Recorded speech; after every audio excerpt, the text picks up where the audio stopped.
প্রিয় দর্শক, আসসালামু আলাইকুম। আশা করি আপনারা সকলে ভালো আছেন, আমিও ভালো আছি। প্রিয় দর্শক, আজকে আল-আকসা ফ্ল্যাট, অপারেশন আল-আকসা ফ্ল্যাটের 2 বছর হতে চলল, 2 ইয়ার্স হতে চলল।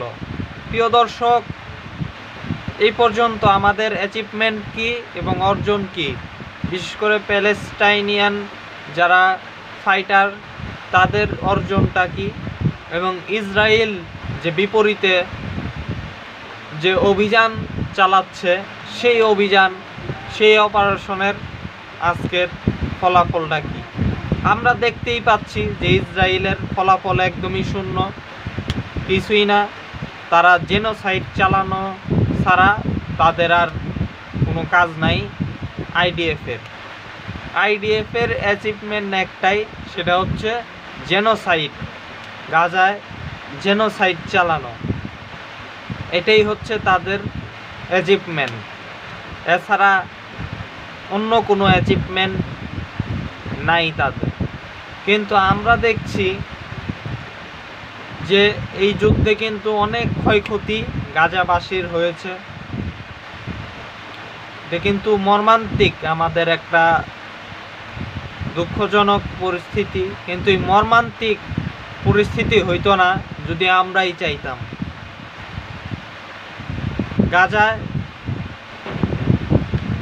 গাজার যারা ফাইটার যোদ্ধা, তারা লড়ে যাচ্ছে, জীবন দিয়ে লড়ে যাচ্ছে, এবং তারা তাদের মতো চেষ্টা করছে। এটাই বাস্তব। এবং ইসরায়েল নিজেদের খবর লুকায়, এটাই বাস্তব। কিন্তু গাজা রীতিমতো ইসরায়েলি আর্মিদের কবরস্থান, এবং সেটা হবে, তাদের কবরস্থানে পরিণত হবে গাজা, এটাই বাস্তব। এবং যদি এই লড়াই শেষ পর্যন্ত লড়ে যায় গাজার মানুষ, এবং তারা লড়বে, সারা পৃথিবী ইসরায়েলের পক্ষে, কিন্তু গাজার মানুষ লড়ে যাবে, ফাইট করে যাবে, যুদ্ধ চালিয়ে যাবে, এটাই বাস্তবতা। তাদের সেই সাহসিকতা আছে 2 বছরের এই যুদ্ধে, তা প্রমাণিত। কিন্তু আমাদেরও কিছু কর্তব্য ছিল, শুধু গাজায় খাবার দাবার পৌঁছানোর কর্তব্যই না। শহীদুল আলম যে কাজটা করতেছে এখন, প্লটিনায় গিয়ে ছবি তোলা, সাহসী, নিঃসন্দেহে সাহসী, কলিজা, সেলুট। কিন্তু এই কাজই শেষ কাজ না। এটার মাধ্যমে হয়তো গাজায় কিছু খাবার দাবার পৌঁছাবে, কিন্তু এটাই আমাদের আশা হতে পারে না যে গাজার মানুষকে শুধু খাওয়ানো। পৃথিবীর সকল মানুষই খায়, কিন্তু গাজার মানুষ যাতে আবার নির্বিঘ্নে শুধু খাওয়া দাওয়া নয়, ঘুমাতেও যাতে পারে, সেই চিন্তাটাও আমাদের করতে হবে এবং করা উচিত ছিল। কিন্তু 2 বছরে প্রমাণিত সেটা করতে পারে নাই কেউ। আমরা মুসলমানরা আসলে অথর্ব, সেটাই প্রমাণিত। অনেকেই এটা আমাদের জানা কথা, এগুলিও এখন জানা কথা হয়ে গেছে, আলেমরা বিভিন্নভাবে বলতেছে, তারপরেও আসলে হয় না। মুসলমানদের ভিতরে সবচেয়ে বেশি অথর্ব আরবরা।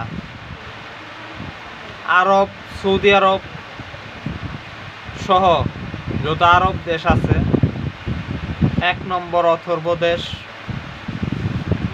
এবং এই অথর্ব দেশগুলির সরকারগুলি, রাজতান্ত্রিক যে সরকার, গভর্নমেন্ট, তারা আরও বেশি অথর্ব। তারা যতটা না আপনার নিজের দেশের চিন্তা করে, তার থেকে বেশি ইসরায়েলের চিন্তা করে। আমরা ইরান ইসরায়েল যুদ্ধেও সেটা আমরা দেখছি। এবং অন্য আরব শুধুমাত্র প্যালেস্টাইনিয়ান হওয়ার কারণে গাজায় তাদের কোনো ভূমিকা নাই এই সৌদি আরব, তারপরে আরব আমিরাতের, এরা রীতিমতো মার্কিনীদের আরবীয় কুকুর।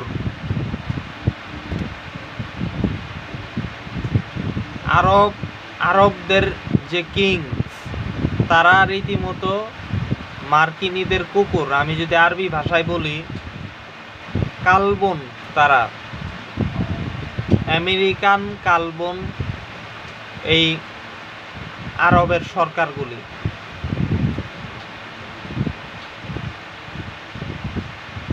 আমেরিকার কথায় এরা চলে, কিন্তু এরা গাজায় এখন পর্যন্ত কোনো স্টেপ নিতে পারে নাই, কোনো ধরনের কোনো পদক্ষেপ তারা নিতে পারে নাই ইসরায়েলের বিরুদ্ধে। এটাই বাস্তব। এবং আরবের জনগণ এখন খাবার দাবার আর সব কিছুতে ব্যস্ত, কোনোই নাই। এই যখন অবস্থা, তখন আসলে কি বলার। কিন্তু আমি বলতে চাইছিলাম, অপারেশন আল আকসা ফ্লাড এটা 2 বছর চলার পরেও এখন পর্যন্ত ইনশাল্লাহ যোদ্ধারা পরাজিত হয় নাই, এবং ইসরায়েল কোনো কিছু অর্জন করতে পারে নাই। এটাই অ্যাচিভমেন্ট। হাজারো হতাশার ভিতরে এটাই একটা আশা জাগানো আলো। যোদ্ধারা পরাজিত হয় নাই, আরবীয় কুকুররা যতই আমেরিকা আর ইসরায়েলের পা চাটুক। আরব দেশগুলিতে এই যে সমস্যা, এই সমস্যার কারণে সৌদি আরব তুরস্কে ডেমোক্রেসি দরকার। ডেমোক্রেসি দরকার, গণতন্ত্র দরকার। গণতান্ত্রিক সরকার যদি ক্ষমতায় আসে, আরবের জনগণ নিশ্চয়ই গাজা বিরোধী নয়। তারা অবশ্যই তারা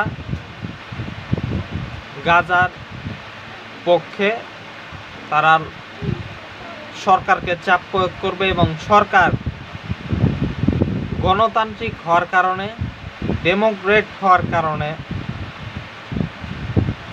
গাজার পক্ষেও তারা স্টেপ নিতে পারে। এটাই বাস্তব। কিন্তু রাজতান্ত্রিক এই সরকারগুলি এককভাবে আমেরিকা এবং ইসরায়েলের ধারায়, এরা ইসরায়েলের গোলাম, আমেরিকার গোলাম, সেগুলির মাধ্যমে এরা তাদের রাজতন্ত্র টিকিয়ে রাখছে। এবং এটার খেসারত দিতে হইতেছে মসজিদুল আল আকসা এবং ফিলিস্তিনিদের।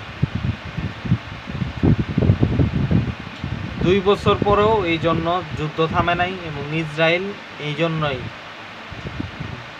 যুদ্ধ করেই যাচ্ছে। কিন্তু গাজাবাসী কোনো কিছুতেই এত সহজে পরাজিত হবে না। 2 বছরের এই যুদ্ধের মধ্যেও, এত কষ্টের মধ্যেও গাজার যে লড়াই, সেই লড়াই না থামায়। এটাই বোঝা যায় যে গাজার মানুষ সারা পৃথিবী ইসরায়েলের পক্ষে থাকলেও তারা লড়াই করে যাবে। বাংলাদেশ থেকে আমরাও ভূমিকা রাখতে পারি নাই। আমরা সব সময় মিছিল মিটিং ফিলিস্তিনের পতাকা নিয়ে ব্যস্ত, কিন্তু আমরা হয়তো কার্যকরী পদক্ষেপ আমেরিকার ভয়ে আমরাও হয়তো নিতে পারি নাই। কিন্তু আমাদেরও কিছু ভূমিকা থাকা উচিত ছিল, এবং এখনো উচিত। এই যে ফ্লোটিনা, এই ফ্লোটিনাকে কেন্দ্র করে আমি বলছিলাম, যেটা এখনো বলি, অবশ্যই আমাদের ভূমিকা নিতে হবে যে কোনো অজুহাতকে কেন্দ্র করে ইসরায়েলের বিরুদ্ধে। এটাই কামনা।